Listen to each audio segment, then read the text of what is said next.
El sabor del oriental con esta palabra pinto. Es el sabor de lo que es igual. Cultura del Plata, en Info 24, con Roberto Sabán. Y un poco distinto.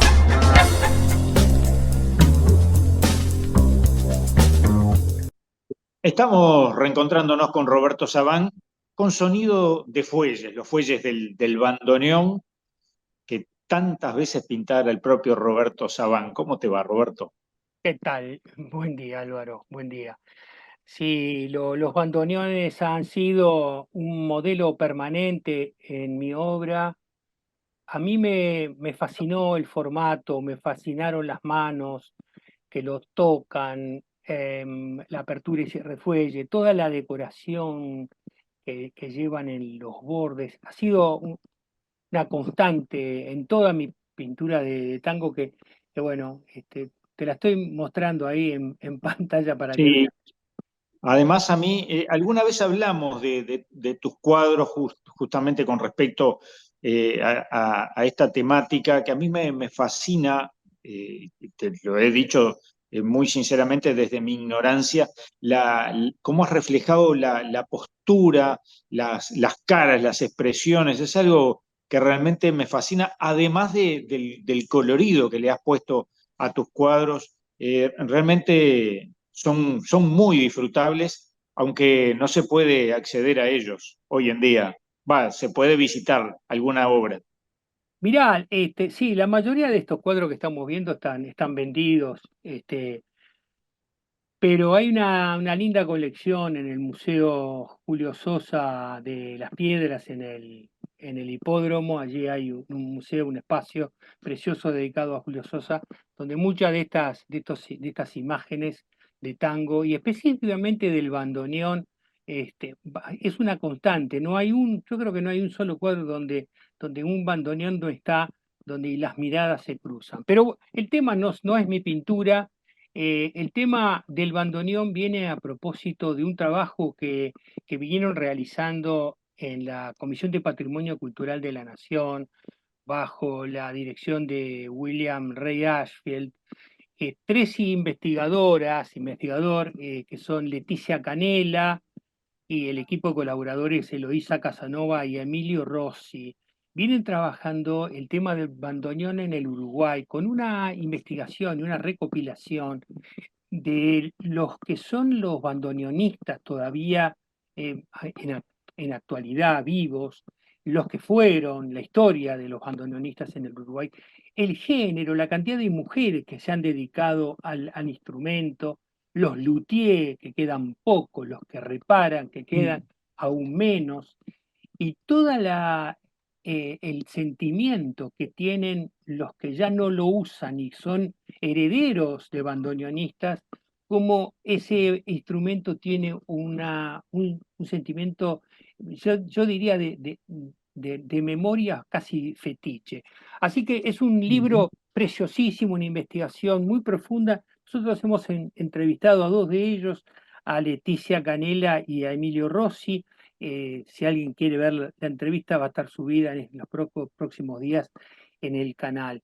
Y los que le interese el tema, el libro no se vende, el libro va a ser entregado a embajadas, bibliotecas, pero los que le interesen va a estar subido, creo que ya debe estar subido en la página del Ministerio de Educación y Cultura en la sección publicaciones.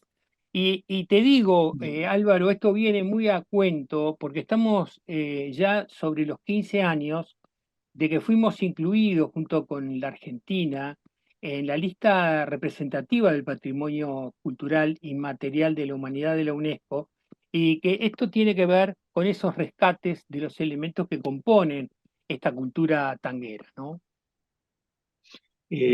Vos sabés que a mí me lleva a una época donde un compañero de trabajo que era bandoneonista, siempre era una época donde los teléfonos celulares no existían, entonces me pedía para llamar desde un determinado teléfono donde trabajábamos a un luthier que estaba en Argentina, porque en Uruguay no encontraba un buen luthier, y recuerdo las las formas tan respetuosas que tenía de recurrir a ese maestro, como lo llamaba él, para después llevarle el instrumento, un instrumento de origen alemán.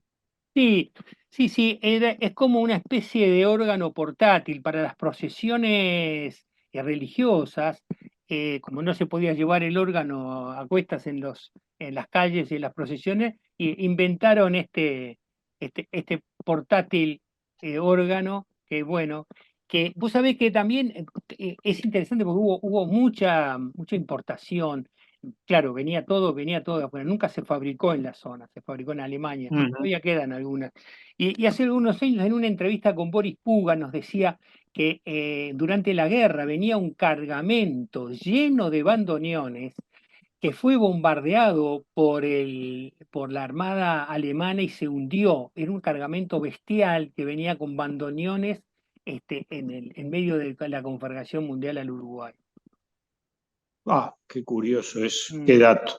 Bueno, ahora nos vamos al área de la literatura, capaz que no muy lejos del bandoneón por algunas razones, pero el Día del Lector en Argentina, el 24 de agosto, y que se celebra en homenaje a Jorge Luis Borges. Sí, nosotros tuvimos la oportunidad de estar en la Biblioteca Nacional, sede Calle México. Allí, en 1901, por iniciativa de aquel director Paul Grusac, se construyó este edificio que es una, una combinación de Art Deco, Art Nouveau, un eclecticismo complejo, pero muy hermoso, que estuvo abandonado, no, cerrado, digamos, durante muchísimo tiempo. Ahora vuelve a abrir y allí funciona un grupo de investigadores que se dedican específicamente al mundo borgiano. Y Ujú. una de las características, una de las cosas curiosas que me llamó la atención de esta visita guiada de la recorrida por los lugares donde Borges transitaba, su lugar de lectura, eh, lo- los li- pero lo curioso de estos investigadores que vienen trabajando sobre, mira bien esto, la biblioteca personal de Borges que él no leía en su casa, pero se la llevó a la Biblioteca Nacional, la estudiaba, la leía y la anotaba. Y acá viene el dato. Él se pone ciego a partir de 1954. Eh, pero estos libros tienen anotaciones de su puño y letra en cada uno de estos libros, de la enorme variedad de cosas que Borges leía.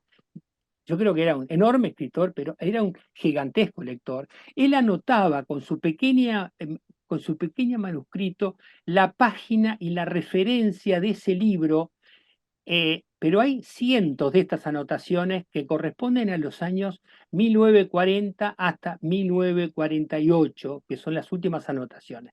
Y él lo anotaba en las tapas de los libros o en la hoja en blanco, con esa letrita chiquitita. Y todas estas referencias, estos investigadores, Germán Álvarez y Laura Rosano, que vamos a encontrarnos con ellos esta semana, anotaron los vínculos que tenían estos libros, estas anotaciones, con sus propios escritos, con sus propios cuentos, cómo el vínculo de su lectura y su escritura estuvo tan cercana. Y estos libros estuvieron abandonados en los sótanos, empaquetados, nunca más nadie lo abrió porque no pertenecían a la biblioteca, eran de su uso personal. Y lo curioso, Álvaro, que algunos de los libros que él tenía mucha bronca, y bueno, los tiraba, ¿qué hacía? Los escondía en el medio de otros libros. Él decía que la mejor forma de desaparecer a alguien es ponerlo entre sus iguales. Toda una filosofía a tener en cuenta. Y nos mantenemos en la literatura porque también querías hablar de Cortázar. 2 días después, el 26 de agosto de 1914, claro, otro año, ¿no? Nacía Julio en Bélgica. En Bélgica, el padre trabajaba en la embajada argentina en Bélgica y nace allí, a los 3 años viene a la Argentina. Él después luego emigra a Europa, no se lleva bien con el primer gobierno peronista, se siente incómodo, pero trabajó como maestro, trabajó como profesor. Y a lo que viene el tema es porque el día del cumpleaños estuve en la Biblioteca Nacional, acá en la Argentina, donde se está haciendo una exposición que se llama Julio Cortázar, Instrucciones para Viajar. Son dos curadoras que estuvimos con ellas, Sorana Schwartzman y Eugenia Santana, que dirigen que armaron esta exposición, un recorrido un poco para niños, ¿no? Pero hay cosas lindas para ver, porque están todos los manuscritos, está todo lo que el tesoro de la biblioteca tiene de los manuscritos de Cortázar. Y ahí hay, por ejemplo, hojas donde está el momento en que él decide cambiarle el nombre a Rayuela. Decide, Rayuela. Me lo llama, encantó ese dato, ¿eh? Me encantó sí, ese dato que traes. Contalo, contalo. sí, el libro se iba a llamar Mandalas. Ese es el nombre del libro. Y el hombre en un momento, y lo escribe además, decide no ponerle mandalas, decide poner rayuelas, y además en la hoja siguiente dibuja la rayuela de su puño y letra. Y eso está expuesto, es un poco lo que estamos viendo acá. Eh, eh, Cortázar, y para vincularlo con Borges, yo de esto no sé nada, Mm, simplemente toco de oído, pero vos sabés que estos dos se encontraron varias veces. Cuando Borges era director de la biblioteca Miguel Cané, vino, no, antes, él dirigía una revista literaria, Ignota, Borges, y se le acercó un pibe joven, y le trajo un cuento, y le dijo, maestro, no me lo mira, a ver si da para publicar. Bueno, dice, venga en 10 días. Y Julio Cortázar estaba muy ansioso, de la semana fue y le dijo, Borges, mirá, tu cuento es muy lindo, ya lo mandé a las rotativas, así que va a salir publicado. Y el cuento es Casa Tomada. casi nada. Casi nada, casi nada. Casa Tomada, un cuento de su literatura fantástica que también tiene que ver con, muchos interpretaron que se trataba de también su incomodidad con el surgimiento del peronismo. Pero Ujú. eso él no Ese lo sentirse acorralado de alguna sentirse manera. acorralado por las masas que bajaban del sur. Ujú. Cortázar tuvo una posición política absolutamente progresista de una lucha contra las dictaduras latinoamericanas, apoyó la revolución cubana, apoyó el sandinismo, estuvo junto con la gente de África que buscaba su liberación, un hombre Mm. que viajó, que donó mucho de sus honorarios y sus derechos de autor a las causas revolucionarias. Así que en el caso de Siendo Cortázar que no venía de ahí, ¿no? Es decir, su formación original estaba lejos de esa ideología, fue transitando hacia allí. fue transitando y muchos años después reconoció su error con respecto al juicio, a cómo juzgaba el peronismo.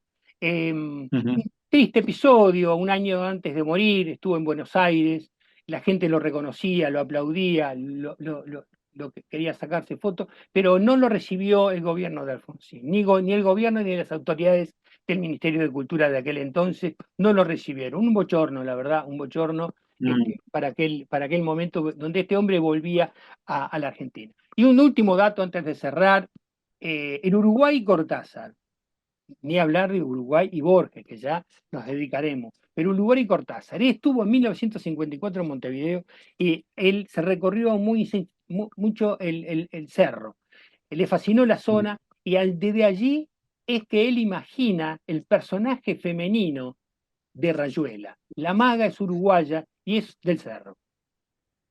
Ujú. Mirá, bueno, yo recuerdo un cuento que tiene en el Hotel Cervantes, aquí en el centro de Montevideo, que es como tantos de sus cuentos subyugante, como puede ser también continuidad de los parques, ¿no? Pero bueno, hablaremos otro día porque si no, nos colgamos y seguimos un rato más. Álvaro, un abrazo a ti, a los oyentes y nos vemos la semana que viene. Hasta la semana que viene.